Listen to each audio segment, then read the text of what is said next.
Here's a tip on how to get a herringbone around a radiator pipe. So what you do is, first you want to measure where it's going to end. In this case, it's going to end just right under 34. And that is that. So that's going that way, 45. Then you want to measure to the middle of the pipe, from going from here to into the middle, and from up here into the middle. So right there, that's 198. 198.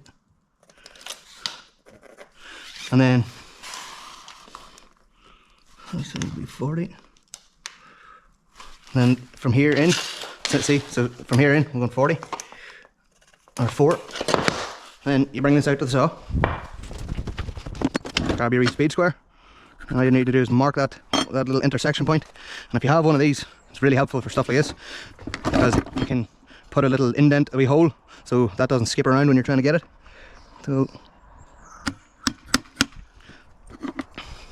So once you have that hole, you don't need the hole first, you can just straight through the center, but you want to draw a 45 going in the same direction as the wall. So that'll be right there.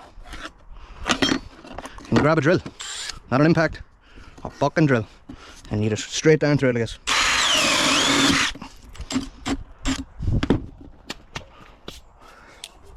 And bring this over here. You want to cut straight down there, 45. Now you grab a jigsaw.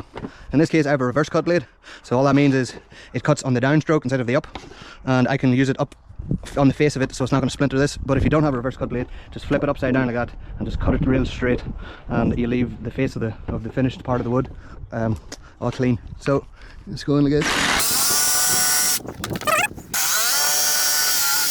Then you want to just bevel that part out just a wee bit, because sometimes they don't cut as good as the middle of the wood. And just like that, that's all you really need, is just a wee tiny bit like this. Same thing there. And you bring it back into the saw. Well, it looks like it'll fit. It's getting it in there to fit is sometimes the problem. So like this, and then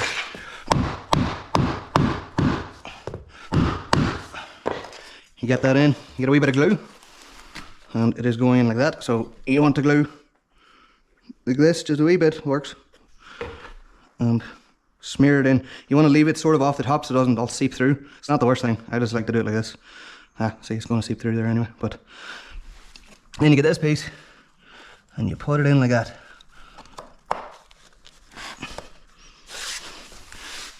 Grab a wee rag or something, wipe the glue off. And here is one of the most important parts.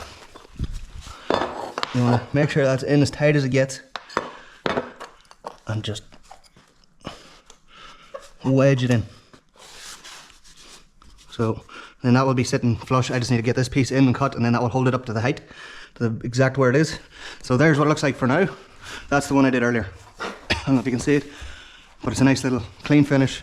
And when you go with the 45 like this, instead of going straight across, it's a lot harder to notice visually because everything else is at a 45. But anyway, that is how to cut a radiator pipe with herringbone, or well, you know what I mean. Like and follow.